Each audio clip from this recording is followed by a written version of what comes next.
Hi, good morning. ഇന്ന് നമ്മൾ V F ഐയുടെ റിവിഷൻ ക്ലാസ് സ്റ്റാർട്ട് ചെയ്യാണ്. അറിയാലോ, ഞാൻ ഷോർട്സ് ഇട്ടിരുന്നു, കണ്ടിട്ടുണ്ടാവുമെന്ന് വിചാരിക്കുന്നു. അപ്പോൾ ഈ ഒരു ക്ലാസ്സിൽ നിങ്ങൾക്ക് ഇന്ന് പഠിക്കേണ്ട എല്ലാ ടോപ്പിക്കും ഞാൻ ഇട്ടിട്ടുണ്ട്.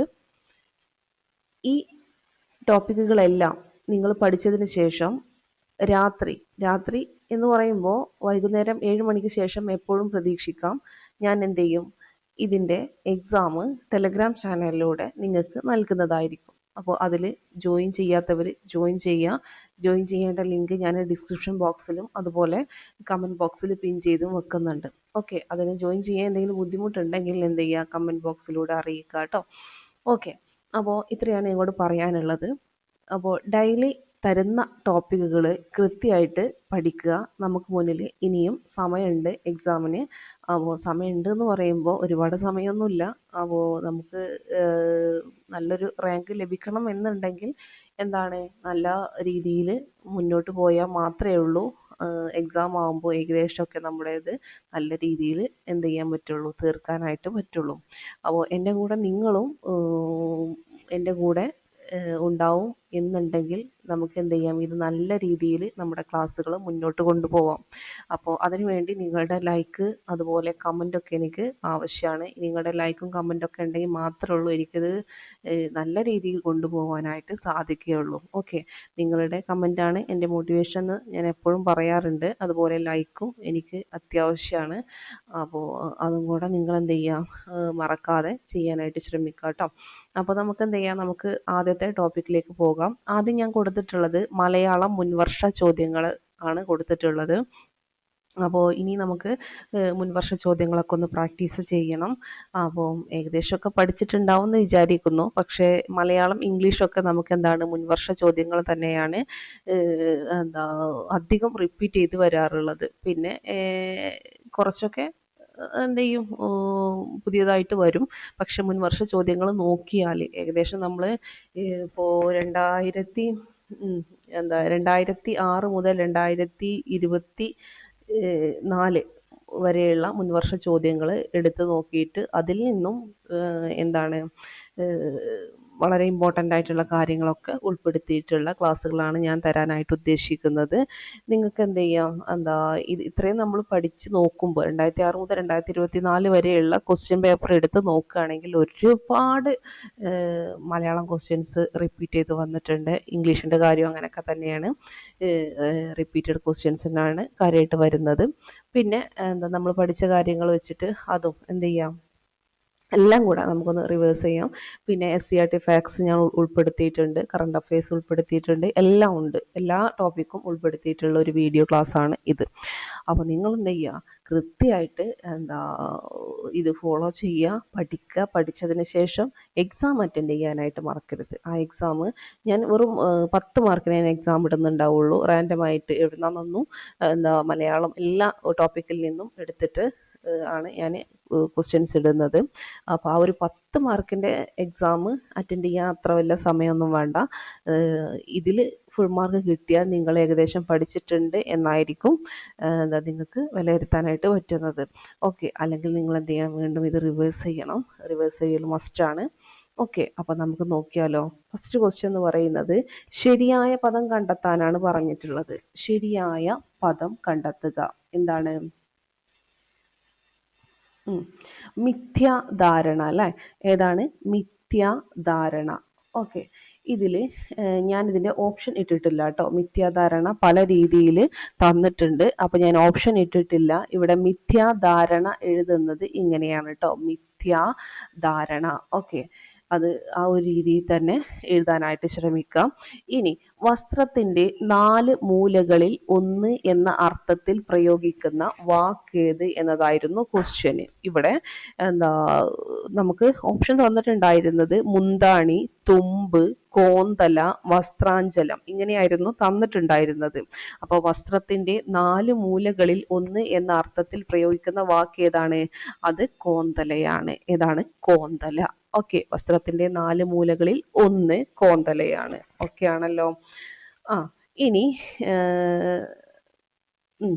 ഇനി പദം പിരിച്ചെഴുതാനാണ് പറഞ്ഞിട്ടുള്ളത്. പുൽക്കരൾക്കൂട്. എങ്ങനെ?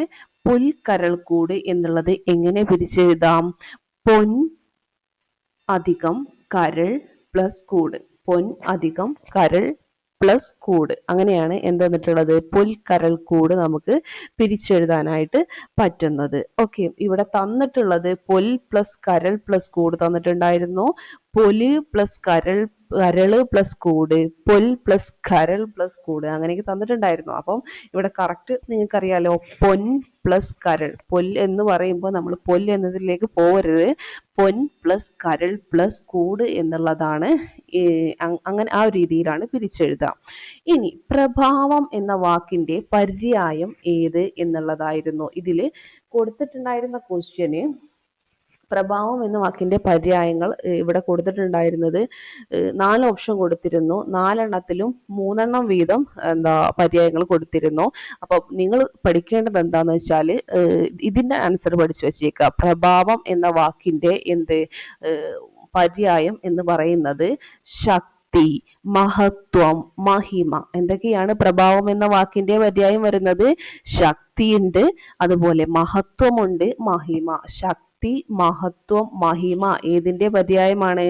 പ്രഭാവത്തിന്റെ പര്യായമാണ്. ശക്തി, മഹത്വം, മഹിമ എന്നുള്ളത് പ്രഭാവം എന്ന വാക്കിന്റെ പര്യായമാണ്. ശക്തി, മഹത്വം, മഹിമ. കിട്ടിയല്ലോ. ഇനി ധനാശി പാടുക. നമ്മളൊരു 5-6 ക്വസ്റ്റ്യൻ പേപ്പർ എടുത്താൽ അതിൽ ഒന്നിലെങ്കിലും കാണാത്തൊരു ക്വസ്റ്റ്യൻ, ഈ ഒരു ക്വസ്റ്റ്യൻ കാണാത്തതായിട്ടുണ്ടാവില്ല. അപ്പൊ ധനാശി പാടുക എന്നുള്ളത് എന്താണ് അർത്ഥം? അവസാനിക്കുക. ധനാശി പാടുക എന്ന് വെച്ചാൽ എന്താണ്? അവസാനിക്കുക എന്നുള്ളതാണ്. ഓക്കെ ആണല്ലോ. ഇനി അടുത്തത് ദിക്ക് പ്ലസ് ജയം. എന്താണ്? ദിക്ക് പ്ലസ് ജയം ചേർത്തെഴുതിയാൽ എന്ത് ലഭിക്കും എന്നുള്ളതാണ്. എന്താണ് ദിക്ക് പ്ലസ് ജയം? ദിഗ്വിജയം. എന്താണ്? ദിഗ്വിജയം എന്നാണ് ഇത് കേട്ടോ. അത് മാറിപ്പോവരുത്. ദിക്ക് എന്നാണ്, പക്ഷെ ഇവിടെ വരുന്നത് ദീഗായാണ് കേട്ടോ. അപ്പൊ ദിഗ്വിജയം എന്ന് എഴുതും. ഇനി സ്ത്രീലിംഗ പദം എഴുതാനാണ്. വീട്ടുകാരൻ. വളരെ സിമ്പിൾ ആയിട്ടുള്ള ഒരു ക്വസ്റ്റ്യൻ ആയിരുന്നു. അതിന്റെ സ്ത്രീലിംഗ പദം വീട്ടുകാരി. ഓക്കെ, അടുത്തത് ശരിയായ പദം കണ്ടെത്താനാണ്. അതിഥി പല രൂപത്തിൽ തന്നിട്ടുണ്ടായിരുന്നു അതിഥി എന്നുള്ളത്. അപ്പോ നിങ്ങള് എന്താണ് അതിഥിയുടെ ശരിയായ പദം എന്ന് പറയുന്നത് എങ്ങനെ എഴുതുക? അതിഥി. ഇങ്ങനെയാണ് എഴുതുക കേട്ടോ. അത് അങ്ങനെ പഠിച്ചു വെച്ചേക്കുക. ഓക്കെ, റിവിഷൻ ആണല്ലോ. പിന്നെ ഈ ഓപ്ഷൻ ഒന്നും ഇട്ടിട്ട് ഞാൻ സമയം കളയുന്നില്ല എന്ന് വിചാരിച്ചു. ശരിയായ പദം അതിഥി എന്നാണ്. നീചം എന്ന പദത്തിന്റെ വിപരീതം. നീചം അല്ലെ? നീചം എന്ന പദത്തിന്റെ വിപരീതമാണ് ചോദിച്ചിട്ടുള്ളത്. എന്താണ്? ഉച്ചം. നീചം എന്ന പദത്തിന്റെ വിപരീതം എന്താണ്? ഉച്ചം.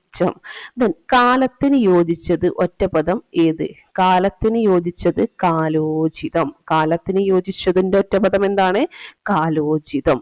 ഓക്കെ, രക്തം എന്നതിന്റെ എന്താണ്? രക്തം എന്നതിന്റെ എന്താ ചോദിച്ചിട്ടുള്ളത്? പര്യായ പദമാണ് ചോദിച്ചിട്ടുള്ളത്. രക്തം എന്നതിന്റെ പര്യായ പദം എന്താണ്? രുധിരം. ഈ രുധിരം എന്ന് മാത്രമല്ല, വേറെ ഉണ്ട് കേട്ടോ. രുധിരം, അതുപോലെ എന്തുണ്ട്? ശോണിതം. അതൊക്കെ പഠിച്ചു വെച്ചേക്കുക. പിന്നെ ഏതാ? ശോണിതമുണ്ട്. എന്താണ്? ഉദിരം. ഉദിരമുണ്ട്. ഉദിരം. പിന്നെ വരുന്നത് എന്താണ്? നിണം. നിണം വരുന്നുണ്ട്. ദെൻ എന്താണ്? രോഹിതം. രോഹിതം. രോഹിതം ഇതിന്റെ എന്താണ്? പര്യായമാണ്. പിന്നെന്താ വരുന്നത്? രോഹിതം. ലോഹിതം ട്ടോ. ലോഹിതം എന്നുള്ളതും രക്തത്തിന്റെ പര്യായമാണ്. അപ്പൊ എന്തൊക്കെ നമ്മൾ പഠിച്ചു വെച്ചേക്കണം? രക്തത്തിന്റെ പര്യായ പദം ചോദിച്ചിട്ടുണ്ട്, PSC ചോദിച്ചിട്ടുണ്ട്. അപ്പൊ നമ്മൾ ബാക്കിയുള്ളതും കൂടെ പഠിച്ചു വെച്ചേക്കുക. രുധിരം കറക്റ്റ് ആണ്.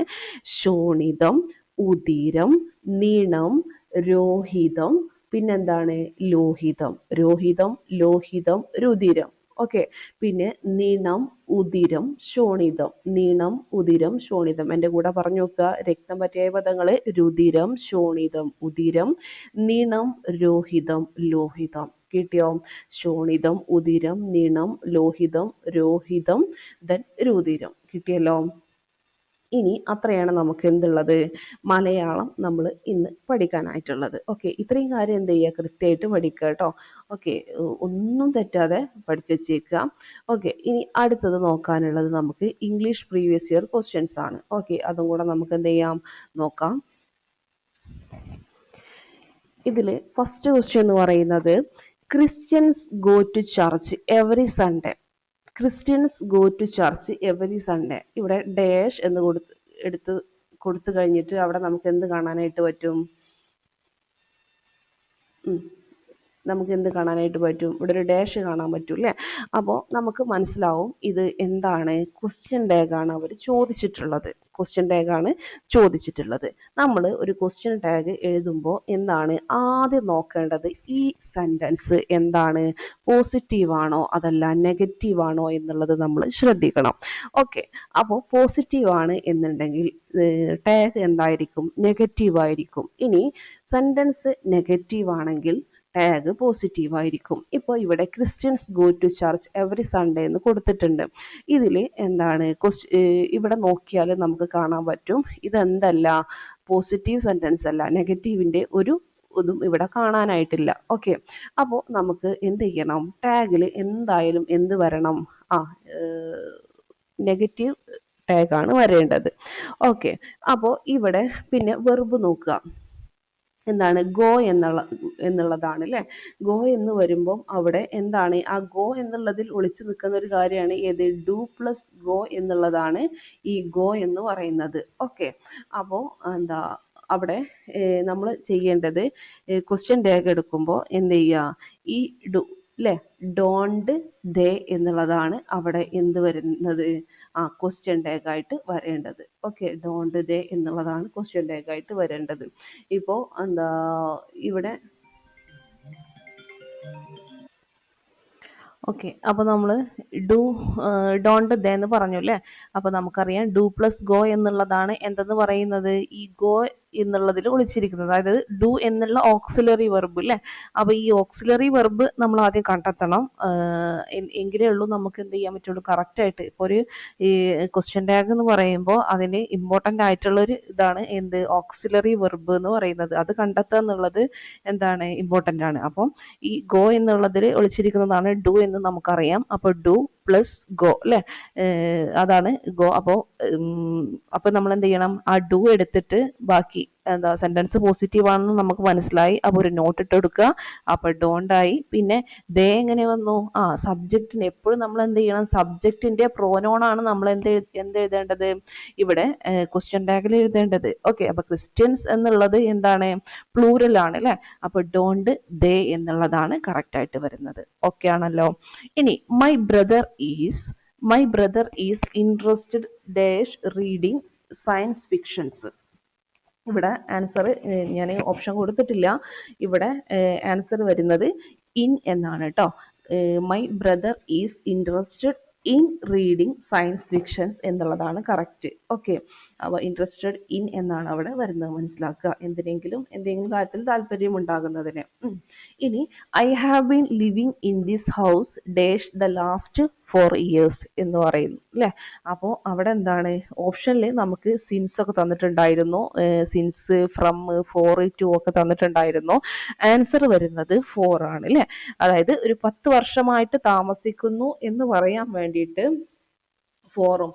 ഇനി നമ്മൾ എന്താണ് ഇപ്പോൾ for the last 10 years correct ഇത് പറഞ്ഞിട്ടില്ല. ഇനിയിപ്പോ ഇവിടെ എന്താണ്? ഇപ്പോൾ എന്താ ഇങ്ങനെ പറയാണ്, എന്താ I have been living in this house എന്താണ് ഡാഷ് പിന്നെ നമ്മോട് പറയാണ് 2015 എന്ന് കൊടുത്താൽ അവിടെ എന്താണ് നമ്മൾ എഴുതേണ്ടത്? സിൻസ് 2015. അവിടെ സിൻസ് ആണ് വരേണ്ടത്. ഓക്കെ, അപ്പോൾ അവിടെ കൃത്യമായിട്ട് പറയുകയാണെങ്കിൽ അവിടെ നമ്മൾ സിൻസ് എന്ന് കൊടുക്കണം. ഇനി അതല്ല, എന്താ ഒരു പ്രത്യേക കാലയളവ് അല്ലേ, ഫോർ ദ ലാസ്റ്റ് 10 years എന്ന് പറയുമ്പോൾ ആ ഒരു കാലയളവാണ്. അവിടെ നമ്മൾ എന്ത് ചെയ്യണം? 4 എന്നുള്ളതാണ് കൊടുക്കേണ്ടത്. മനസ്സിലായല്ലോ? ഇനി അടുത്ത ക്വസ്റ്റ്യൻ എന്ന് പറയുന്നത് if you study well you dash pass the examination. Okay, if clause പഠിക്കൽ നിർബന്ധമാണ്. പഠിച്ചിട്ടുണ്ടാവും എന്ന് വിചാരിക്കുന്നു. If you study well you dash pass the examination. നമ്മുടെ ചാനലിൽ തന്നെ അത് ഇട്ടിട്ടുണ്ട് എന്നാണ് എൻ്റെ ഒരു ഇത് കേട്ടോ. അല്ലെങ്കിൽ നമുക്ക് എന്ത് ചെയ്യാം? ഇപ്പോൾ ഇതിങ്ങനെ പോട്ടെ.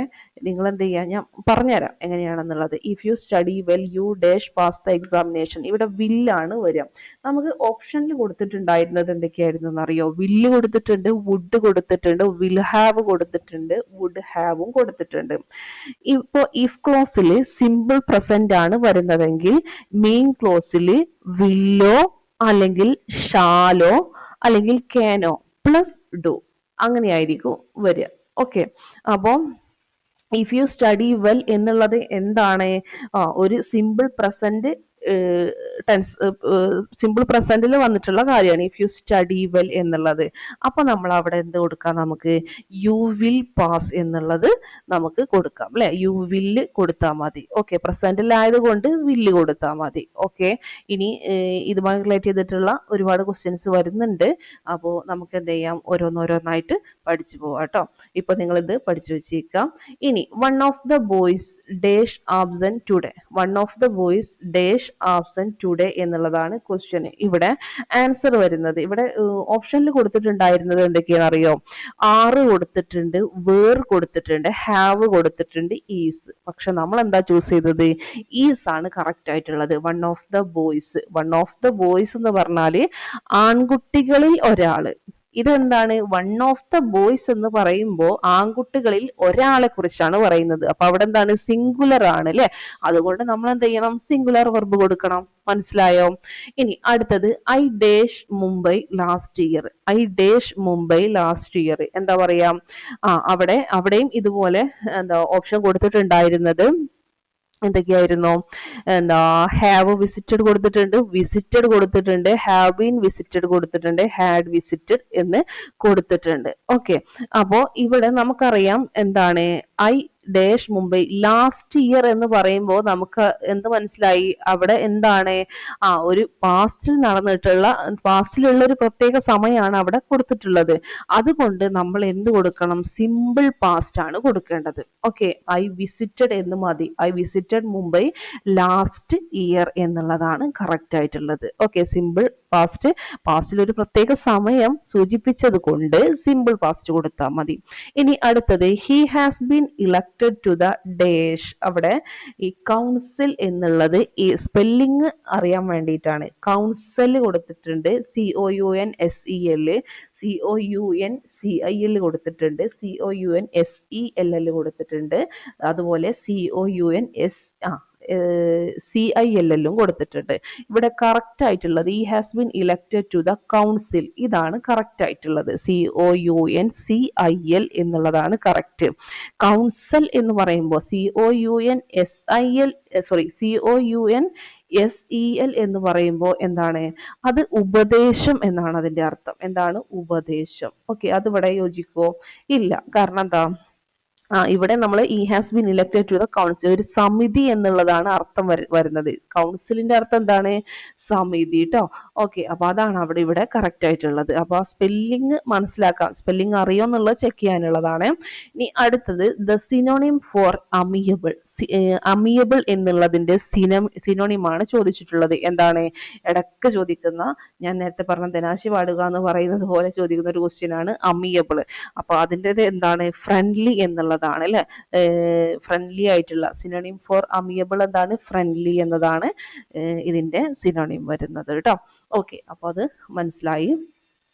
അപ്പൊ ഇത്രയാണ് നമ്മൾ എന്ത് ചെയ്യുന്നത്? ഇംഗ്ലീഷ് PYQ നമുക്ക് പഠിക്കാനായിട്ടുള്ളത്. അപ്പൊ ഇത്രയും ഇംഗ്ലീഷ് PYQ നിങ്ങൾ പഠിക്കുക, അതുപോലെ മലയാളം PYQ പഠിക്കുക. പിന്നെ നോക്കാനുള്ളത് നമുക്ക് ഏതാണ്? SCERT ഫാക്ട്സ് കൊടുത്തിട്ടുണ്ട്, അതെന്ത് ചെയ്യാം? നമുക്ക് പഠിക്കാം കേട്ടോ. ഓക്കെ, അപ്പോ ആദ്യത്തേതെന്ന് പറയുന്നത് സൗരയൂഥത്തിലെ അംഗങ്ങളും സവിശേഷതകളുമാണ് കൊടുത്തിട്ടുള്ളത്. ഇതെന്താണ്? ഒരു ഹോട്ട് ടോപ്പിക്സിൽ നമുക്ക് പ്രതീക്ഷിക്കാൻ പറ്റുന്ന ക്വസ്റ്റ്യൻ ഉൾപ്പെടുത്തിയിട്ടുള്ളത് മാത്രമാണ് നമ്മൾ തരുന്നത് കേട്ടോ. ഓക്കെ, റിവിഷൻ ആണല്ലോ, അപ്പൊ ആ ഒരു രീതിയിൽ എടുക്കുക. അപ്പോ സൂര്യന് എന്താണ് സൂര്യന്റെ പ്രത്യേകത? സൗരയൂഥത്തിന്റെ കേന്ദ്രമാണ് സൂര്യൻ എന്ന് പറയുന്നത്. അതുപോലെ സൂര്യൻ എന്താണ്? ഒരു നക്ഷത്രമാണ് അല്ലെ? സൂര്യൻ എന്താണ്? ഒരു നക്ഷത്രമാണ് സൂര്യൻ എന്ന് പറയുന്നത്. അതുപോലെ എന്താണ്? വൻതോതിൽ താപവും ഊർജവും എന്ത് ചെയ്യുന്നുണ്ട്? സൂര്യൻ പുറത്തേക്ക് വിടുന്നുണ്ട്. ഭൂമിയിൽ നിന്ന് ഏകദേശം 15 കോടി കിലോമീറ്റർ അകലെയാണ് സൂര്യന്റെ സ്ഥാനം. ഓക്കെ, SCRT ഫാക്ട് ആണ്, ഇമ്പോർട്ടന്റ് ആണ്, പഠിക്കൽ നിർബന്ധമാണ് കേട്ടോ. ഓക്കെ, ഭൂമിയിൽ നിന്ന് എത്ര കോടി കിലോമീറ്റർ അകലെയാണ് സൂര്യന്റെ സ്ഥാനം എന്ന് പറയുന്നത്? 15 കോടി കിലോമീറ്റർ അകലെയാണ് നമ്മുടെ സൂര്യന്റെ സ്ഥാനം എന്ന് പറയുന്നത് ഭൂമിയിൽ നിന്നും. ഓക്കെ അല്ലെ? എത്രയേ കിലോമീറ്റർ അകലെയാണ് അപ്പോ സൂര്യൻ കിടക്കുന്നത്? സൂര്യനിൽ നിന്ന് പ്രകാശം ഭൂമിയിൽ എത്താൻ വേണ്ട സമയം, സൂര്യനിൽ നിന്നും പ്രകാശം ഭൂമിയിൽ എത്താൻ വേണ്ട സമയം 8 മിനിറ്റ് 20 സെക്കൻഡ് എന്നാണ്. ഇത് ചിലപ്പോൾ നമുക്ക് 500 സെക്കൻഡ് എന്നും തരും ക്വസ്റ്റ്യൻ പേപ്പറിൽ. അപ്പൊ ഒന്നെങ്കിൽ 500 സെക്കൻഡ് എഴുതുക, അല്ലെങ്കിൽ 8 മിനിറ്റ് 20 സെക്കൻഡ് ഉണ്ടെങ്കിൽ അത് എഴുതുക കേട്ടോ. അപ്പൊ സൂര്യനിൽ നിന്നും പ്രകാശം ഭൂമിയിൽ എത്താൻ വേണ്ട സമയം എത്രയാണ്? 8 മിനിറ്റും 20 സെക്കൻഡും വേണം. അപ്പൊ അത്രയും ഡിസ്റ്റൻസ് ഉണ്ടല്ലോ. പിന്നെ അല്ലെങ്കിൽ 500 സെക്കൻഡ്. ഓക്കെ, ഇനി ബുധനെ കുറിച്ചാണ് പറയാനുള്ളത്. സൂര്യനോട് ഏറ്റവും അടുത്ത് സ്ഥിതി ചെയ്യുന്ന ഗ്രഹമാണ് ഇത്. ഇടയ്ക്ക് ചോദിക്കുന്ന ഒരു ക്വസ്റ്റ്യൻ തന്നെയാണ്. സൂര്യനോട് ഏറ്റവും അടുത്ത് സ്ഥിതി ചെയ്യുന്ന ഗ്രഹം ഏത്? ബുധനാണ്. ഇതിനെന്തില്ല? ഉപഗ്രഹങ്ങളില്ല. നോട്ട് ചെയ്ത് വെച്ചേക്കുക, ഉപഗ്രഹങ്ങളില്ലാത്തൊരു ഗ്രഹമാണ് ബുധൻ എന്ന് പറയുന്നത്. ഏറ്റവും ചെറിയ ഗ്രഹമാണ്. ഇന്നുമില്ല, അന്തരീക്ഷവും ഇല്ല. അന്തരീക്ഷമില്ലാത്ത ഗ്രഹം കൂടെയാണ് ബുധൻ എന്ന് പറയുന്നത്. ഇനി ശുക്രൻ നോക്കാം. ഏറ്റവും തിളക്കമുള്ള ഗ്രഹമാണ് ശുക്രൻ എന്ന് പറയുന്നത്. ഏറ്റവും തിളക്കമുള്ള ഗ്രഹമാണ് ഏതെന്ന് പറയുന്നത്? ശുക്രൻ എന്ന് പറയുന്നത്. തിളക്കമുണ്ട്, അതുപോലെ എന്തുണ്ട്? ഏറ്റവും ചൂടുള്ള ഗ്രഹം ചോദിച്ചാലും ഇത് തന്നെയാണ്, ശുക്രനാണ്. ശുക്രന്റെ ഭ്രമണം കിഴക്ക് നിന്ന് എവിടേക്കാണ്? പടിഞ്ഞാറോട്ടാണ്. ശ്രദ്ധിക്കുക, ശുക്രന്റെ ഭ്രമണം എവിടെ നിന്ന് എവിടോട്ടാണ്? കിഴക്ക് നിന്ന് പടിഞ്ഞാറോട്ടാണ് ശുക്രന്റെ ഭ്രമണം. അതുകൊണ്ട് തന്നെ എന്താണ്? സൂര്യോദയം പടിഞ്ഞാറ് ദിശയിലുള്ള സൗരയൂഥത്തിലെ ഏക ഗ്രഹം ചോദിച്ചാൽ ഏതാണ്? ശുക്രനാണ്. സൂര്യോദയം പടിഞ്ഞാറ് ദിശയിലുള്ള സൗരയൂഥത്തിലെ ഏക ഗ്രഹമാണ് ഏതെന്ന് പറയുന്നത്? ശുക്രൻ എന്ന് പറയുന്നത്. സൂര്യോദയത്തിന് തൊട്ടു മുമ്പും സൂര്യാസ്തമയം കഴിഞ്ഞ ഉടനെയും ശുക്രനെ ആകാശത്ത് കാണാൻ കഴിയും. എങ്ങനെ? സൂര്യോദയത്തിന് തൊട്ടു മുമ്പ്, അതുപോലെ സൂര്യാസ്തമയം കഴിഞ്ഞ ഉടനെയും നമുക്ക് എന്ത് ചെയ്യാൻ പറ്റും? ശുക്രനെ ആകാശത്ത് കാണാൻ കഴിയുന്നു എന്നാണ് പറയുന്നത്. ശുക്രനിൽ ഒരു രാവും പകലും പൂർത്തിയാക്കാൻ 243 ദിവസങ്ങൾ വേണം. അതൊന്ന് നോട്ട് ചെയ്ത് വെച്ചേക്കാം. ശുക്രനിൽ ഒരു രാവും പകലും പൂർത്തിയാക്കാൻ വേണ്ടിയിട്ട് എത്ര ദിവസം വേണം? 243 ദിവസങ്ങൾ വേണം. എന്ത് ചെയ്യാൻ വേണ്ടിയിട്ട്? ശുക്രനിൽ ഒരു രാവും പകലും പൂർത്തിയാകാൻ വേണ്ടിയിട്ട് അല്ലെ? എത്ര ദിവസം വേണം? ആലോചിച്ച് നോക്കുക. ഇനി പരിക്രമണത്തെക്കാൾ സ്വയം ഭ്രമണത്തിന് സമയമെടുക്കുന്ന സൗരയൂഥത്തിലെ ഏക ഗ്രഹം അല്ലെ? പരിക്രമണത്തെക്കാൾ എന്താണ്? സ്വയം ഭ്രമണത്തിന് സമയമെടുക്കുന്ന സൗരയൂഥത്തിലെ ഏക ഗ്രഹമാണ് ശുക്രൻ എന്ന് പറയുന്നത്. ഓക്കെ ആണല്ലോ. പ്രഭാത നക്ഷത്രം, പ്രദോഷ നക്ഷത്രം എന്നിങ്ങനെ അറിയപ്പെടുന്നു. ഇമ്പോർട്ടന്റ് ആണ്. പ്രഭാത നക്ഷത്രം, അതുപോലെ എന്തറിയപ്പെടുന്നു? പ്രദോഷ നക്ഷത്രം എന്നൊക്കെ അറിയപ്പെടുന്നത്. ഇത് PYQ ആണ്. ഏതാണ്? ശുക്രനാണ് എന്നുള്ളത് ഓർത്തു വെച്ചേക്കുക. ഇനി നമുക്ക് നോക്കാനുള്ളത് നമ്മുടെ ഭൂമിയാണ് അല്ലെ? ഭൂമിയുടെ ഏക ഉപഗ്രഹം ഏതാണ്? ചന്ദ്രനാണ്. നീലഗ്രഹം എന്നറിയപ്പെടുന്നു, ജലഗ്രഹം എന്നിങ്ങനെയൊക്കെ അറിയപ്പെടുന്നത് ഭൂമിയാണ്. ജീവൻ നിലനിൽക്കുന്ന ഒരേ ഒരു ഗ്രഹമാണ് നമ്മുടെ ഭൂമി. മനസ്സിലായോ? ഭൂമിയുടെ ഏക ഉപഗ്രഹമാണ് ചന്ദ്രൻ എന്ന് പറയുന്നത്. നീലഗ്രഹം, ജലഗ്രഹം എന്നിങ്ങനെ അറിയപ്പെടുന്നു. ജീവൻ നിലനിൽക്കുന്ന ഒരേ ഒരു ഗ്രഹമാണ്. മനസ്സിലായോ? ഇനി ചൊവ്വ അല്ലെ? ചൊവ്വയെ കുറിച്ച് പറയുമ്പോൾ എന്താണ്? ചുവന്ന ഗ്രഹം. ഏതായിരുന്നു തിളക്കമുള്ള ഗ്രഹം? നമ്മൾ നേരത്തെ പറഞ്ഞ ശുക്രൻ അല്ലെ? തിളക്കമുള്ള ഗ്രഹം, അതുപോലെ ചൂടുള്ള ഗ്രഹം എന്നൊക്കെ പറഞ്ഞത് ശുക്രനായിരുന്നു. ഇവിടെ എന്താണ്? ചുവന്ന ഗ്രഹം ചോദിച്ചാൽ അത് ചൊവ്വയാണ്. ചുവന്ന, ചൊവ്വ കിട്ടിയല്ലോ. ചുവന്ന ഓർക്കാൻ വളരെ ഈസിയാണ്. ചൊവ്വ. ഇനി ചൊവ്വയിലെ സമൃദ്ധമായ ഇരുമ്പിന്റെ സാന്നിധ്യമാണ് അതിന് ചുവപ്പ് നിറം നൽകുന്നത്. അത് എന്താണ്? സമൃദ്ധമായിട്ട് ഒരുപാട് ഇരുമ്പിന്റെ സാന്നിധ്യം ഉള്ളതാണ് ഏത്? ചൊവ്വ എന്ന് പറയുന്നത്. ഈ ചൊവ്വയിലെ സമൃദ്ധമായ ഇരുമ്പിന്റെ സാന്നിധ്യമാണ് അതിന് എന്ത് നിറം നൽകുന്നത്? ചുവപ്പ് നിറം നൽകുന്നത്. അതുപോലെ ഭൂമിയോട് ഏറ്റവും സാമ്യമുള്ള ഗ്രഹമാണ് ഏതെന്ന് പറയുന്നത്? ചൊവ്വ. ഭൂമിയോട് ഏറ്റവും സാമ്യമുള്ള ഗ്രഹമാണ് ഏതെന്ന് പറയുന്നത്? ചൊവ്വ എന്ന് പറയുന്നത്. മനസ്സിലാക്കി വെച്ചേക്കാം. ഇനി വ്യാഴത്തെ കുറിച്ച് പറയുകയാണെങ്കിൽ സൗരയൂഥത്തിലെ ഏറ്റവും വലിയ ഗ്രഹമാണ് വ്യാഴം. ഇത് സൗരയൂഥത്തിലെ ഏറ്റവും വലിയ ഗ്രഹം ഏതാ? നമ്മൾ ചെറുതെന്ന് പറഞ്ഞിരുന്നല്ലോ. ഏതായിരുന്നു? നമ്മൾ ആദ്യം പറഞ്ഞല്ലേ, എന്താണ് ഏറ്റവും ചെറിയ ഗ്രഹം ഏതാ? ബുധനാണെന്ന് പറഞ്ഞു. അപ്പൊ ഏറ്റവും വലിയ ഗ്രഹം ഏതാണ്? അത് വ്യാഴമാണ്. ഒരു പരിക്രമണം പൂർത്തിയാക്കാൻ എത്ര വർഷം വേണം? 12 വർഷം അല്ലെ? വ്യാഴവട്ടക്കാലം എന്നൊക്കെ പറയാലോ. അതാണ് എന്തെന്ന് പറയുന്നത്? ഒരു വർഷം അല്ല, 12 വർഷം വേണം എന്തിന്? വ്യാഴത്തിന് ഒരു പരിക്രമണം അല്ലെ പൂർത്തിയാക്കാൻ വേണ്ടിയിട്ട്. സൗരയൂഥത്തിലെ ഏറ്റവും വലിയ ഉപഗ്രഹം അല്ലെ നമ്മൾ പറഞ്ഞു. ഇനി ഉപഗ്രഹമാണ് കേട്ടോ ചോദിച്ചത്. സൗരയൂഥത്തിലെ ഏറ്റവും വലിയ ഉപഗ്രഹം ഗാനിമീഡ് ആണ്. വ്യാഴത്തിന്റെ ഉപഗ്രഹമായിട്ടുള്ള, സൗരയൂഥത്തിലെ ഏറ്റവും വലിയ ഗ്രഹം വ്യാഴാണ്, അതിന്റെ ഉപഗ്രഹമാണ് ഗാനിമീഡ് എന്ന് പറയുന്നതാണ് സൗരയൂഥത്തിലെ ഏറ്റവും വലിയ ഉപഗ്രഹം എന്ന് പറയുന്നത്. മനസ്സിലായോ? ഇനി ശനിയുടെ കാര്യം നോക്കാം. വലുപ്പത്തിൽ 2ാം സ്ഥാനമുള്ള ഗ്രഹം. ഫസ്റ്റ് വ്യാഴം, സെക്കൻഡ് ശനി. ഓക്കെ. ജലത്തേക്കാൾ സാന്ദ്രത കുറവാണ് ഏതിനെന്ന് പറയുന്നത്? ശനിക്ക്. ജലത്തേക്കാൾ എന്താണ്? സാന്ദ്രത കുറവാണ് ശനിക്ക് എന്നുള്ളത് പഠിച്ചു വെച്ചേക്കുക. വലയങ്ങളുള്ള ഗ്രഹം ചോദിച്ചാലും ശനിയാണ്. വലയങ്ങളുള്ള ഗ്രഹം, ശനിയുടെ വലയങ്ങൾ കണ്ടെത്തിയത് ആരാണ്? ക്രിസ്ത്യൻ ഹൈജൻസ് ആണ്. ആരാണ് ശനിയുടെ വലയങ്ങൾ കണ്ടെത്തിയത്? ക്രിസ്ത്യൻ ഹൈജൻസ് ആണ്. ഓക്കെ. ശനിയുടെ ഏറ്റവും വലിയ ഉപഗ്രഹം ഏതാണെന്നറിയോ? അത് ടൈറ്റൻ ആണ്. ശനിയുടെ ഏറ്റവും വലിയ ഉപഗ്രഹം ചോദിച്ചാൽ ടൈറ്റൻ ആണ്. ഇനി സൗരയൂഥത്തിലെ ഏറ്റവും വലിയ ഉപഗ്രഹം വ്യാഴത്തിന്റെ ഉപഗ്രഹമായിട്ടുള്ള ഗാനിമീഡ് ആണ്. ഓർത്തു വച്ചേക്കാം. അടുത്തത് യുറാനസ് ആണ്. യുറാനസ് നോക്കാം. ഏറ്റവും തണുപ്പുള്ള ഗ്രഹം, ഉരുളുന്ന ഗ്രഹം, പച്ചഗ്രഹം. ഇതൊക്കെ ഇങ്ങനെ മനസ്സിൽ കാണാം കേട്ടോ നിങ്ങൾ. ഉരുളുന്ന ഗ്രഹം, അതുപോലെ പച്ച കളർ ഒന്ന് ആലോചിച്ച് വെച്ചേക്കട്ടോ. അങ്ങനെയൊക്കെ ഒന്ന് ആലോചിച്ച് വെക്കുക. ഓക്കെ. ഉരുളുന്ന ഗ്രഹം, പച്ചഗ്രഹം എന്നറിയപ്പെടുന്നു. ഏറ്റവും തണുപ്പുള്ള ഗ്രഹം, പിന്നെന്താണ്? പച്ചപ്പ്, അവിടെ നല്ല തണുപ്പുണ്ടാവും. അങ്ങനെയൊക്കെ ഒന്ന് കണക്ട് ചെയ്ത് വെക്കാൻ വേണ്ടിയിട്ടാണ്.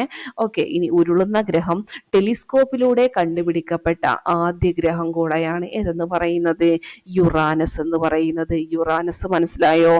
എന്താണ്? പച്ചപ്പ് അല്ലെ? പച്ചപ്പ്, ഉരുള, പിന്നെന്താണ്? തണുപ്പ്, പിന്നെന്താണ്? ടെലിസ്കോപ്പിലൂടെ കണ്ടുപിടിക്കപ്പെട്ട ആദ്യ ഗ്രഹം. കിട്ടിയല്ലോ. ഇനി അടുത്തത് യുറാനസ് കണ്ടുപിടിച്ചത് ആരാന്ന് ചോദിച്ചാൽ വില്യം ഹെർഷൽ ആണ്. 1781 എത്ര വർഷം മുന്നാണെന്ന് ആലോചിച്ച് വെക്കുക അല്ലെ. എന്താണ്? 1781 വില്യം ഹെർഷൽ ആണ്. ഈ വർഷമൊക്കെ പഠിച്ചു വെച്ചോ. SCERT ഫാക്ട് ആണ്. ഞാൻ റാങ്ക് ഫയലിൽ നിന്നൊന്നും എടുത്തതല്ല, അത് മനസ്സിലാക്കുക. SCERT ഫാക്ട് ആണ്. അപ്പൊ എന്ത് ചെയ്യും? ക്വസ്റ്റ്യൻ വരാൻ സാധ്യതയുള്ള ഇതാണ് കേട്ടോ. ന്യൂ SCERTയിൽ ഒരുപാട് പുതിയ പുതിയ കാര്യങ്ങൾ ആഡ് ചെയ്തിട്ടുണ്ട്. അപ്പൊ ഇതൊന്നും വിട്ട് കളയരുത്. ഓക്കെ. യുറാനസ് കണ്ടുപിടിച്ചത് 1781 വില്യം ഹെർഷൽ ആണ്. ഇനി നെപ്റ്റ്യൂൺ നോക്കാം. നെപ്റ്റ്യൂൺ എന്ന് പറയുമ്പോൾ സൗരയൂഥത്തിലെ എന്താണ് ഏറ്റവും ശക്തമായ കൊടുങ്കാറ്റുകൾ ഉള്ളത് എവിടെയാണ്? നെപ്റ്റ്യൂണിലാണ്. സൗരയൂഥത്തിലെ ഏറ്റവും ശക്തമായിട്ടുള്ള കൊടുങ്കാറ്റുകൾ ഉണ്ട്. അതുപോലെ സൂര്യനിൽ നിന്നും ഏറ്റവും അകലെ സ്ഥിതി ചെയ്യുന്നു അല്ലെ. അവിടെ എന്താണ്? സൂര്യനിൽ നിന്നും ഏറ്റവും അകലെ സ്ഥിതി ചെയ്യുന്നത് ഏതാണ്? അത് നെപ്റ്റ്യൂൺ ആണ്. പരിക്രമണ വേഗത ഏറ്റവും കുറഞ്ഞ ഗ്രഹം ചോദിച്ചാൽ നെപ്റ്റ്യൂൺ ആണ്. നെപ്റ്റ്യൂൺ കണ്ടുപിടിച്ചത് ജൊഹാൻ ഗാലിയാണ്. ആരാ നെപ്റ്റ്യൂൺ കണ്ടുപിടിച്ചത്? നമ്മൾ യുറാനസ് പറഞ്ഞു, വില്യം ഹെർഷൽ 1781. അവിടെ വർഷം കൊടുത്തിട്ടുണ്ട് കേട്ടോ. ഇവിടെ നെപ്റ്റ്യൂൺ കണ്ടുപിടിച്ചത് ജൊഹാൻ ഗാലിയാണ്. ജൊഹാൻ ഗാലിയാണ് എന്ത് ചെയ്തത്? നെപ്റ്റ്യൂൺ കണ്ടുപിടിച്ചിട്ടുള്ളത്. നെപ്റ്റ്യൂൺ കണ്ടുപിടിച്ചത് ജൊഹാൻ ഗാലി. കേട്ടോ. ഇനി സ്വാതന്ത്ര്യം, സമത്വം, സാഹോദര്യം എന്നീ പേരുകളുള്ള വലയങ്ങളുള്ള ഗ്രഹമാണ് ഏതെന്ന് പറയുന്നത്? നെപ്റ്റ്യൂൺ എന്ന് പറയുന്നത്. സ്വാതന്ത്ര്യം, സമത്വം, സാഹോദര്യം ഈ പേരുകളുള്ള വലയങ്ങളുള്ള ഗ്രഹമാണ് ഏതെന്ന് പറയുന്നത്? നെപ്റ്റ്യൂൺ എന്ന് പറയുന്നത്. സ്വാതന്ത്ര്യം, സമത്വം, സാഹോദര്യം എന്നീ പേരുകളുള്ള വലയങ്ങളുള്ള ഗ്രഹമാണ് നെപ്റ്റ്യൂൺ എന്ന് പറയുന്നത്. ഓക്കെ. അപ്പോ എന്താണ് നമ്മള്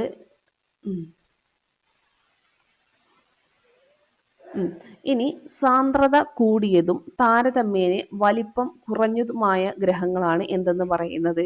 അന്തർഗ്രഹങ്ങൾ. ഇത് ചിലപ്പോൾ നിങ്ങൾ ആദ്യമായിട്ട് കേൾക്കായിരിക്കും. അന്തർഗ്രഹങ്ങൾ എന്ന് പറഞ്ഞാല് സാന്ദ്രത കൂടിയതാണ്. സാന്ദ്രത കൂടുമ്പോൾ അവിടെ താരതമ്യേന എന്ത് ചെയ്യും? വലിപ്പം കുറഞ്ഞതാണ്. ഓക്കെ, അങ്ങനെയുള്ള ഗ്രഹങ്ങളാണ് അന്തർഗ്രഹങ്ങൾ. അതിന് എക്സാമ്പിൾ ആണ് നമ്മൾ ബുധൻ, ശുക്രൻ, ഭൂമി, ചൊവ്വ, വ്യാഴം, ശനി, യുറാനസ്, നെപ്റ്റ്യൂൺ. അങ്ങനെയല്ലേ പഠിച്ചു വെച്ചിട്ടുള്ളത്? ആ ഒരു ഓർഡറിൽ തന്നെ പഠിച്ചു വെച്ചേക്കുക. അങ്ങനെ ആകുമ്പോൾ നമുക്ക് ഈസി ആവും. ബുധൻ, ശുക്രൻ, ഭൂമി, ചൊവ്വ, ഈ 4 ഉപഗ്രഹങ്ങളാണ് എന്തെന്ന് പറയുന്നത്? അന്തർഗ്രഹങ്ങൾ എന്ന് പറയുന്നത്. ഓക്കെ, അന്തർഗ്രഹങ്ങളെ എന്തും കൂടെ പറയാറുണ്ട്? ഭൗമ ഗ്രഹങ്ങൾ എന്നുകൂടെ അറിയപ്പെടുന്നുണ്ട്. ഇനി സാന്ദ്രത കുറഞ്ഞതും താരതമ്യേന വലുപ്പം കൂടിയതുമായ ഗ്രഹങ്ങളാണ് ഏതെന്ന് പറയുന്നത്? ബാഹ്യഗ്രഹങ്ങൾ. സാന്ദ്രത കുറഞ്ഞതാണ്, താരതമ്യേന വലിപ്പം കൂടുതലാണ്, കുറഞ്ഞതാണ്, വലിപ്പം കൂടും. ഓക്കെ, വലിപ്പം കൂടിയ ഗ്രഹങ്ങളാണ് എന്തെന്ന് പറയുന്നത്? ബാഹ്യഗ്രഹങ്ങൾ. അന്തർഗ്രഹം പഠിച്ചു, ബാഹ്യഗ്രഹം. അപ്പൊ അത് അല്ലെങ്കിൽ എന്ത് പറയും? ഔട്ടർ പ്ലാനറ്റ് എന്നും പറയും കേട്ടോ. ഓക്കെ, ഇതിന് എക്സാമ്പിൾ ആണ് ബാക്കി വരുന്ന വ്യാഴം, യുറാനസ്, ശനി, നെപ്റ്റ്യൂൺ. ഓക്കെ, വ്യാഴം, യുറാനസ്, ശനി, നെപ്റ്റ്യൂൺ എന്നിവ. ഓക്കെ, ഇനി എന്താണ്? വാതക ഭീമന്മാർ എന്നറിയപ്പെടുന്നത് ബാഹ്യഗ്രഹങ്ങളാണ്. വാതക ഭീമന്മാർ എന്നറിയപ്പെടുന്നത് ഏതാണ്? ബാഹ്യഗ്രഹങ്ങളാണ്. ഭൗമഗ്രഹങ്ങളായിരുന്നു അന്തർഗ്രഹങ്ങൾ. വാതക ഭീമന്മാർ എന്നറിയപ്പെടുന്നതാണ് ബാഹ്യഗ്രഹങ്ങൾ എന്ന് പറയുന്നത്. നമ്മുടെ പ്ലൂട്ടോയെ കുറിച്ച് അറിയാലോ? ഗ്രഹപദവിയിൽ നിന്നും പുറത്താക്കപ്പെട്ട ഗ്രഹമാണ് പ്ലൂട്ടോ എന്ന് പറയുന്നത്. ഏത് വർഷമായിരുന്നു അത് പുറത്താക്കപ്പെട്ടത്? 2006 റോമാക്കാരുടെ പാതാളദേവന്റെ പേരിൽ അറിയപ്പെടുന്ന ആകാശഗോളമാണ് പ്ലൂട്ടോ. റോമാക്കാരുടെ പാതാളദേവന്റെ പേരിൽ അറിയപ്പെടുന്ന ആകാശഗോളമാണ് പ്ലൂട്ടോ എന്ന് പറയുന്നത്. ഗ്രഹങ്ങൾക്ക് ചുറ്റും നിശ്ചിത സഞ്ചാര പഥത്തിലൂടെ വലം വെച്ചുകൊണ്ടിരിക്കുന്ന ആകാശഗോളങ്ങളെയാണ് എന്തെന്ന് പറയാ? ഉപഗ്രഹങ്ങൾ എന്ന് പറയാ. ഈ ഉപഗ്രഹങ്ങൾക്കുള്ള പല ഇതും എന്തിനില്ല? പ്ലൂട്ടോക്ക് ഇല്ലാത്തത് കൊണ്ടാണ് ഉപഗ്രഹം അല്ല ഉപഗ്രഹം എന്നുള്ള എന്താണ്? അങ്ങനെയല്ല, ഒരു മിനിറ്റ്. എന്താ പറയാ? ഗ്രഹങ്ങൾ എന്ന് പറയുമ്പോൾ ഗ്രഹങ്ങൾക്ക് ഒരുപാട് ക്വാളിറ്റീസ്. അപ്പൊ നമ്മൾ പറഞ്ഞു ബുധൻ, ശുക്രൻ, ഭൂമി, ചൊവ്വ, വ്യാഴം, ശനി, യുറാനസ്, നെപ്റ്റ്യൂൺ എന്നിങ്ങനെ 8 ഗ്രഹങ്ങളാണ് ഉള്ളത് എന്ന് പറഞ്ഞു അല്ലെ? ഓക്കെ, ഇതില് ഗ്രഹങ്ങൾക്കുള്ള പല കാര്യങ്ങളും അല്ലെങ്കിൽ ക്വാളിറ്റീസും എന്തിനില്ല? പ്ലൂട്ടോക്ക് ഇല്ല. അതുകൊണ്ടാണ് ഗ്രഹം എന്നുള്ള പദവിയിൽ നിന്നും പ്ലൂട്ടോയെ എന്ത് ചെയ്തത്? പുറത്താക്കപ്പെട്ടത്. മനസ്സിലായോ? ഇനി ഗ്രഹങ്ങൾക്ക് ചുറ്റും ഉപഗ്രഹങ്ങൾ എന്ന് പറയുമ്പോൾ എന്താണ്? ഗ്രഹങ്ങൾക്ക് ചുറ്റും നിശ്ചിത സഞ്ചാര പഥത്തിലൂടെ വലം വെച്ചുകൊണ്ടിരിക്കുന്ന ആകാശഗോളങ്ങൾ. അങ്ങനെയാണ് കേട്ടോ. ഓക്കെ, നമ്മൾ പറഞ്ഞപ്പോൾ അങ്ങോട്ട് മാറിപ്പോയതാണ്. ഗ്രഹങ്ങൾക്ക് ചുറ്റും നിശ്ചിത സഞ്ചാര പഥത്തിലൂടെ വലം വെച്ചുകൊണ്ടിരിക്കുന്ന ആകാശഗോളങ്ങളാണ് എന്തെന്ന് പറയുന്നത്? ഉപഗ്രഹങ്ങൾ എന്ന് പറയുന്നത്. ഓക്കെ, അത് മനസ്സിലാക്കി വെച്ചേക്കാം. ഇനി നമുക്ക് എന്ത് ചെയ്യാം? കുറച്ച് കറണ്ട് അഫെയർ ആണ് നോക്കാനുള്ളത്. അപ്പൊ SCERT ഫാക്ട് നമ്മൾ എത്രയാണ് പഠിച്ചിട്ടുള്ളത്? ഇത് ഫുള്ളും പഠിക്കുക. ഓക്കെ, ഇനി നമുക്ക് നോക്കാനുള്ളത് എന്താണ്? കറണ്ട് അഫെയർ ആണ്. നോക്കാം നമുക്ക്. രാജ്യത്തെ ആദ്യത്തെ അതിദാരിദ്ര്യ മുക്ത സംസ്ഥാനം ഏതാണ്? രാജ്യത്തെ ആദ്യത്തെ അതിദാരിദ്ര്യ മുക്ത സംസ്ഥാനം എന്ന് പറയുന്നത് കേരളമാണ് അല്ലെ? രാജ്യത്തെ ആദ്യത്തെ അതിദാരിദ്ര്യ മുക്ത സംസ്ഥാനം എന്ന് പറയുന്നത് കേരളമാണ്. 2025 നവംബർ 1 മുഖ്യമന്ത്രി പിണറായി വിജയൻ പ്രഖ്യാപനം നടത്തിയതാണ്. 2025 നവംബർ 1 എന്ത് ചെയ്തത്? മുഖ്യമന്ത്രി പിണറായി വിജയൻ കേരളത്തെ ആദ്യത്തെ അതിദാരിദ്ര്യമുക്ത സംസ്ഥാനമായിട്ട് പ്രഖ്യാപനം നടത്തിയത്. 2025 എഴുത്തച്ഛൻ പുരസ്കാരം ലഭിച്ചത് ആർക്കാണ്? KG ശങ്കരപിള്ളക്കാണ്. ഇത് 33ാമത്തെ എഴുത്തച്ഛൻ പുരസ്കാരമാണെന്നുള്ളത് ഓർത്തു വച്ചേക്കുക. എത്രാമത്തെയാണ്? 33ാമത്തെ. പ്രപഞ്ചത്തിലെ അജ്ഞാതമായ ഏതോ ഗോളത്തിൽ നിന്ന് സൗരയൂഥത്തിലേക്ക് അജ്ഞാത ഗ്രഹം നുഴഞ്ഞു കയറിയിരുന്നു. ആ അജ്ഞാത ഗ്രഹത്തിന് ശാസ്ത്രജ്ഞർ നൽകിയ പേര് 3I അറ്റ്ലസ് എന്നാണ്. പ്രപഞ്ചത്തിലെ അജ്ഞാതമായ ഏതോ ഗോള ഗോളത്തിൽ നിന്ന് സൗരയൂഥത്തിലേക്ക് എന്ത് ചെയ്തു? അജ്ഞാത ഗ്രഹം നുഴഞ്ഞു കയറിയിരിക്കുന്നു. ആ അജ്ഞാത ഗ്രഹത്തിന് ശാസ്ത്രജ്ഞൻ നൽകിയ പേരെന്താണ്? 3I Atlas. അതൊന്ന് ഓർത്ത് വെച്ചേക്കാട്ടോ. ഇപ്പൊ നമ്മൾ ഗ്രഹങ്ങളൊക്കെ പഠിച്ചല്ലോ. അപ്പം ഈ 3I അറ്റ്ലസ് ചിലപ്പോ എന്താണ് കറണ്ട് അഫയർ ആയിട്ട് നമുക്ക് എന്ത് ചെയ്യും, ആ ഒരു ടോപ്പിക്കുമായി റിലേറ്റ് ചെയ്തിട്ട് ചോദിക്കാൻ സാധ്യതയുള്ളതാണ് 3I അറ്റ്ലസ്. ഇനി KSRTC ബസ്സുകളുടെ തത്സമയ യാത്രാ വിവരണങ്ങൾ ഉൾപ്പെടുത്തി പുറത്തിറക്കിയ മൊബൈൽ ആപ്ലിക്കേഷൻ. KSRTC ബസ്സുകളുടെ തത്സമയ യാത്രാ വിവരണങ്ങൾ ഉൾപ്പെടുത്തി പുറത്തിറക്കിയ മൊബൈൽ ആപ്ലിക്കേഷനാണ് KSRTC ചലോ ആപ്പ് എന്ന് പറയുന്നത്. KSRTC ചലോ ആപ്പ്. KR ഗൗരിയമ്മ അന്താരാഷ്ട്ര പുരസ്കാരത്തിന് അർഹയായ സാമൂഹിക പ്രവർത്തക എന്ന് പറയുന്നത് ഏതിന്? KR ഗൗരിയമ്മ അന്താരാഷ്ട്ര പുരസ്കാരത്തിന് അർഹയായ സാമൂഹിക പ്രവർത്തക അരുണ റോയി ആണ്. കുടുംബശ്രീ ഉൽപ്പന്നങ്ങൾ വീട്ടിലെത്തിക്കുന്ന കുടുംബശ്രീ പദ്ധതിയാണ് കുടുംബശ്രീ ഹോം ഷോപ്പ് പദ്ധതി. കുടുംബശ്രീ ഉൽപ്പന്നങ്ങൾ വീട്ടിലെത്തിക്കുന്ന കുടുംബശ്രീയുടെ പദ്ധതി ഏതാ? കുടുംബശ്രീ ഹോം ഷോപ്പ് പദ്ധതിയാണ്. അടുത്തിടെ സന്ദർശകർക്കായി തുറന്നുകൊടുത്ത 2 പതിറ്റാണ്ടെടുത്ത് നിർമ്മിച്ച ലോകത്തിലെ ഏറ്റവും വലിയ മ്യൂസിയമാണ് ഏതെന്ന് പറയുന്നത്? Grand Egyptian museum. അടുത്തിടെ സന്ദർശകർക്കായിട്ട് തുറന്നുകൊടുത്ത 2 പതിറ്റാണ്ടെടുത്ത് നിർമ്മിച്ച ലോകത്തിലെ ഏറ്റവും വലിയ മ്യൂസിയം എന്ന് പറയുന്നത് ഗ്രാൻഡ് ഈജിപ്ഷ്യൻ മ്യൂസിയം ആണ്. ഇനി യുനെസ്കോയുടെ ക്രിയേറ്റീവ് സിറ്റി ഓഫ് ഗ്യാസ്ട്രോണമി പട്ടികയിൽ ഇടം നേടിയ ഇന്ത്യൻ നഗരം എന്ന് പറയുന്നത് ലക്നൗ ആണ്. യുനെസ്കോയുടെ ക്രിയേറ്റീവ് സിറ്റി ഓഫ് ഗ്യാസ്ട്രോണമി ഇതില് ഇടം നേടിയ ഇന്ത്യൻ നഗരം ചോദിച്ചാൽ ഏതാണ്? ലക്നൗ ആണ്.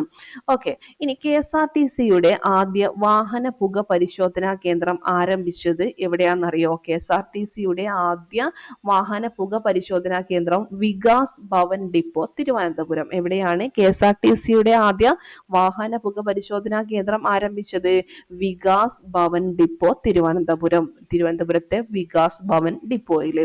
സൈനിക സേവനങ്ങളിൽ നിർണായക പങ്ക് വഹിക്കാനുതകുന്ന വാർത്താവിനിമയ ഉപഗ്രഹമായ GSAT-7R അല്ലെങ്കിൽ CMS-03 അതിന്റെ വിക്ഷേപണം നടന്നത് 2025 നവംബർ 2-നാണ്. സൈനിക സേവനങ്ങളിൽ നിർണായക പങ്ക് വഹിക്കാനുതകുന്ന വാർത്താവിനിമയ ഉപഗ്രഹമായ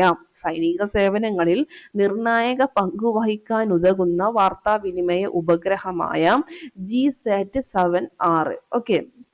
ഇതിന്റെ അല്ലെങ്കിൽ CMS-3യുടെ വിക്ഷേപണം നടന്നത് 2025 നവംബർ 2-നാണ്. ചന്ദ്രയാൻ 3 ഇതിന്റെ വിക്ഷേപണത്തിന് ഉപയോഗിച്ച് അതേ റോക്കറ്റ് ആണ് ഇവിടെയും ഉപയോഗിച്ചിട്ടുള്ളത്. അതായത് LVM-3 റോക്കറ്റ് ആണ് ഏതില് സൈനിക സേവനങ്ങളിൽ നിർണായക പങ്ക് വഹിക്കാൻ ഉതകുന്ന വാർത്താവിനിമയ ഉപഗ്രഹമായ GSAT-7Rന്റെ വിക്ഷേപണത്തിലും ഉപയോഗിച്ചിട്ടുള്ളത്. ഏതാണ്? ചന്ദ്രയാൻ 3ന്റെ വിക്ഷേപണത്തിന് ഉപയോഗിച്ച അതേ റോക്കറ്റ് LVM-3.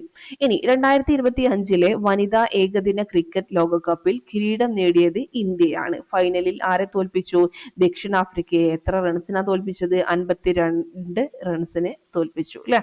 ഇതിന്റെ ക്യാപ്റ്റൻ ആരായിരുന്നു? ഹർമൻപ്രീത് കൗർ ആയിരുന്നു കേട്ടോ. ഹർമൻപ്രീത് കൗർ ആയിരുന്നു ക്യാപ്റ്റൻ എന്ന് പറയുന്നത്.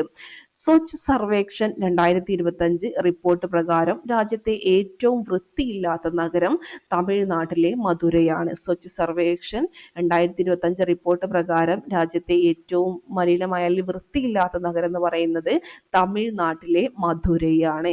ഏറ്റവും വൃത്തിയുള്ള നഗരമായിട്ട് മധ്യപ്രദേശിലെ ഇൻഡോർ വീണ്ടും തെരഞ്ഞെടുക്കപ്പെടുകയാണ്. ഇനി രാജ്യത്തിൽ ആദ്യമായി സർക്കാർ മേഖലയിൽ ന്യൂക്ലിയർ മെഡിസിൻ PG ആരംഭിക്കുന്നത് കോഴിക്കോട് മെഡിക്കൽ കോളേജ് ആണ്. രാജ്യത്തിൽ ആദ്യമായിട്ട് സർക്കാർ മേഖലയിൽ ന്യൂക്ലിയർ മെഡിസിൻ PG ആരംഭിക്കുന്നത് കോഴിക്കോട് മെഡിക്കൽ കോളേജ് ആണ്. രാജ്യത്ത് ആദ്യമായിട്ട് സർക്കാർ മേഖലയിൽ ന്യൂക്ലിയർ മെഡിസിൻ PG ആരംഭിക്കുന്നത് കോഴിക്കോട് മെഡിക്കൽ കോളേജ് ആണ്. ഓക്കെ ആണല്ലോ. ഇനി 2026 സംസ്ഥാന സ്കൂൾ കലോത്സവത്തിന്റെ വേദി എന്ന് പറയുന്നത് തൃശ്ശൂരാണ്. 2026 സംസ്ഥാന സ്കൂൾ കലോത്സവ വേദി തൃശ്ശൂരാണ്. പ്രിയംവദ ജയകുമാർ രചിച്ച ഡോക്ടർ MS സ്വാമിനാഥന്റെ ജീവചരിത്ര ഗ്രന്ഥം എന്ന് പറയുന്നത് the man who fed India. എന്താണ് പ്രിയംവദ ജയകുമാർ. ആരാണ്? പ്രിയംവദ ജയകുമാർ രചിച്ച ഡോക്ടർ എം എസ് സ്വാമിനാഥന്റെ അല്ലെ, ഡോക്ടർ എം എസ് സ്വാമിനാഥന്റെ ആരാ രചിച്ചത്? പ്രിയംവദ ജയകുമാർ. സ്വാമിനാഥന്റെ ജീവചരിത്ര ഗ്രന്ഥമാണ് the man who fed India. The man who fed India ആരുടെ ജീവചരിത്രമാണ്? ഡോക്ടർ എം എസ് സ്വാമിനാഥന്റെ. ആരാ രചിച്ചത്? പ്രിയംവദ ജയകുമാർ ആണ്. ഓക്കെ, ഇനി അടുത്തത് സംസ്ഥാന തലത്തിൽ ഗാർഹിക പീഡനങ്ങൾക്കും അതിക്രമങ്ങൾക്കും ഇരയാകുന്ന സ്ത്രീകൾക്കും കുട്ടികൾക്കും സഹായകമേകുന്ന വനിതാ ശിശു വികസന വകുപ്പിന്റെ നേതൃത്വത്തിലുള്ള സെന്റർ ആണ് സഖി വൺ സ്റ്റോപ്പ് സെന്റർ. സഖി വൺ സ്റ്റോപ്പ് സെന്റർ എന്ന് പറയുന്നത് സംസ്ഥാന തലത്തിൽ ഗാർഹിക പീഡനങ്ങൾക്കും അതിക്രമങ്ങൾക്കും ഇരയാകുന്ന സ്ത്രീകൾക്കും കുട്ടികൾക്കും സഹായകമേകുന്ന വനിതാ ശിശു വികസന വകുപ്പിന്റെ നേതൃത്വത്തിലുള്ള സെന്റർ ആണ് സഖി വൺ സ്റ്റോപ്പ് സെന്റർ എന്ന് പറയുന്നത്. സമുദ്ര ആവാസ വ്യവസ്ഥ, മത്സ്യബന്ധനം, മത്സ്യകൃഷി എന്നിവ നേരിടുന്ന വെല്ലുവിളികൾ ചർച്ച ചെയ്യുന്ന 4ാമത് ആഗോള മറൈൻ സിംപോസിയമായ മീക്കോസ് 4. ഏതാണ്? മീക്കോസ് 4ന്റെ വേദി എന്ന് പറയുന്നത് കൊച്ചിയാണ്. സമുദ്രാവാസ വ്യവസ്ഥ, മത്സ്യബന്ധനം, മത്സ്യകൃഷി എന്നിവ നേരിടുന്ന വെല്ലുവിളികൾ ചർച്ച ചെയ്യുന്ന 4ാമത് ആഗോള മറൈൻ സിംപോസിയമായ മീക്കോസ് 4ന്റെ വേദി ഏതാണ്? കൊച്ചിയാണ്. ഉദ്ഘാടനം ചെയ്യുന്നത് ഡോക്ടർ എസ് സോമനാഥനാണ്. ഡോക്ടർ എസ് സോമനാഥനാണ് ഉദ്ഘാടനം ചെയ്യുന്നത്. പട്ടികജാതി വിഭാഗക്കാരുടെ വീട് പണി പൂർത്തിയാക്കാൻ 2 ലക്ഷം രൂപ നൽകുന്ന പട്ടികജാതി വികസന വകുപ്പിന്റെ പദ്ധതിയാണ് സേഫ് എന്ന് പറയുന്നത്. പട്ടികജാതി വിഭാഗക്കാരുടെ വീട് പണി പൂർത്തിയാക്കാൻ വേണ്ടിയിട്ട് 2 ലക്ഷം രൂപ നൽകുന്ന പട്ടികജാതി വികസന വകുപ്പിന്റെ പദ്ധതി ഏതാണ്? സേഫ് ആണ്. കുടുംബത്തിന്റെ വരുമാന പരിധി എത്രയായിരിക്കണം? 1 ലക്ഷം രൂപ വരെയുള്ളവർക്കാണ് കേട്ടോ. പട്ടികജാതി വിഭാഗക്കാരുടെ വീട് പണി പൂർത്തിയാക്കാൻ 2 ലക്ഷം രൂപ നൽകുന്ന പട്ടികജാതി വികസന വകുപ്പിന്റെ പദ്ധതി സേഫ് ആണ്. ഏത് സർക്കാർ കമ്പനിയുടെ പങ്കാളിത്തത്തോടെയാണ് കേരളം സ്വന്തമായി സ്റ്റോറേജ് ബാറ്ററി വികസിപ്പിച്ചത്? കിഫ്ബി ആണ്. ഏത് സർക്കാർ കമ്പനിയുടെ പങ്കാളിത്തത്തോടെയാണ് കേരളം സ്വന്തമായിട്ട് സ്റ്റോറേജ് ബാറ്ററി വികസിപ്പിച്ചത്? കിഫ്ബി ആണ്. നോട്ടുകൾ തയ്യാറാക്കാനുള്ള നോട്ട്ബുക്ക് ആപ്പിൽ നിർമ്മിത ബുദ്ധി കൂടി സംയോജിപ്പിച്ച കമ്പനിയാണ് സോഹോ എന്ന കമ്പനി. നോട്ടുകൾ തയ്യാറാക്കാനുള്ള നോട്ട്ബുക്ക് ആപ്പിൽ നിർമ്മിത ബുദ്ധി കൂടി സംയോജിപ്പിച്ച കമ്പനി സോഹോയാണ്. മീറ്റിംഗുകളിലെയും ക്ലാസ്സുകളിലെയും മറ്റു വിവരങ്ങൾ ആപ്പിൽ ടെക്സ്റ്റുകളാക്കി ക്രോഡീകരിച്ച് സ്മാർട്ട് രീതിയിൽ ശേഖരിക്കുകയാണ് ചെയ്യുക. മീറ്റിംഗുകളെയും അതുപോലെ ക്ലാസ്സുകളിലെയും മറ്റും വിവരങ്ങൾ ആപ്പിൽ ടെക്സ്റ്റുകളാക്കിയിട്ട് ക്രോഡീകരിച്ച് സ്മാർട്ട് രീതിയിൽ ശേഖരിക്കും. നോട്ട്ബുക്കുകൾ AI-യിൽ അവതരിപ്പിച്ച സോഹോയുടെ AI സ്റ്റോക്കാണ് സിയ എന്ന് പറയുന്നത്. നോട്ട്ബുക്കുകൾ AI-യിൽ അവതരിപ്പിച്ച സോഹോയുടെ AI സ്റ്റോക്കാണ് എന്തെന്ന് പറയുന്നത്? സിയ എന്ന് പറയുന്നത്. നോട്ട്ബുക്കുകൾ AI-യിൽ അവതരിപ്പിച്ച സോഹോയുടെ AI സ്റ്റോക്കാണ് എന്തെന്ന് പറയുന്നത്? സിയ എന്ന് പറയുന്നത്. അപ്പൊ സോഹോ എന്താണ്? നോട്ടുകൾ തയ്യാറാക്കാനുള്ള നോട്ട്ബുക്ക് ആപ്പിൽ നിർമ്മിത ബുദ്ധി കൂടി സംയോജിപ്പിച്ച കമ്പനിയാണ് ഏതെന്ന് പറയുന്നത്? സോഹോ എന്ന് പറയുന്നത്. ഓക്കെ, അപ്പൊ ഇത്രയും കാര്യങ്ങളാണ് നമുക്ക് ഇന്ന് എന്ത് ചെയ്യാനുള്ളത്? പഠിക്കാനായിട്ടുള്ളത്. അപ്പൊ ഇത്രയും കാര്യങ്ങൾ നിങ്ങൾ എന്ത് ചെയ്യുക? കൃത്യമായിട്ട് പഠിക്കുക. പഠിച്ചതിന് ശേഷം രാത്രി നമുക്ക് എന്തുണ്ടാവും? രാത്രി ഞാൻ പറഞ്ഞല്ലോ 7 മണിക്ക് ശേഷം എപ്പോഴും പ്രതീക്ഷിക്കാം എക്സാം ഉണ്ടായിരിക്കും. എക്സാം ടെലിഗ്രാം ചാനലിലായിരിക്കും. അതിന്റെ ലിങ്ക് ഞാൻ എന്ത് ചെയ്യുന്നുണ്ട്? ഡിസ്ക്രിപ്ഷൻ ബോക്സിൽ കൊടുക്കുന്നുണ്ട്. അതുപോലെ എന്തുണ്ട്? അല്ലെങ്കിൽ കമന്റ് ബോക്സിൽ പിൻ ചെയ്തും വെക്കുന്നുണ്ട് കേട്ടോ. ഓക്കെ, അപ്പോൾ ശരി. അപ്പോൾ നമ്മുടെ റിവിഷൻ ക്ലാസ്സിന്റെ ഫസ്റ്റ് ക്ലാസ്, റിവിഷന്റെ VFAയുടെ റിവിഷന്റെ ഫസ്റ്റ് ക്ലാസ് നമ്മൾ എന്ത് ചെയ്തു? ഇന്നത്തേത് കംപ്ലീറ്റ് ചെയ്തിട്ടുണ്ട്. ഓക്കെ, അപ്പോൾ ശരി. കൃത്യമായിട്ട് പഠിക്കുക, എക്സാം അറ്റൻഡ് ചെയ്യുക. Thank you.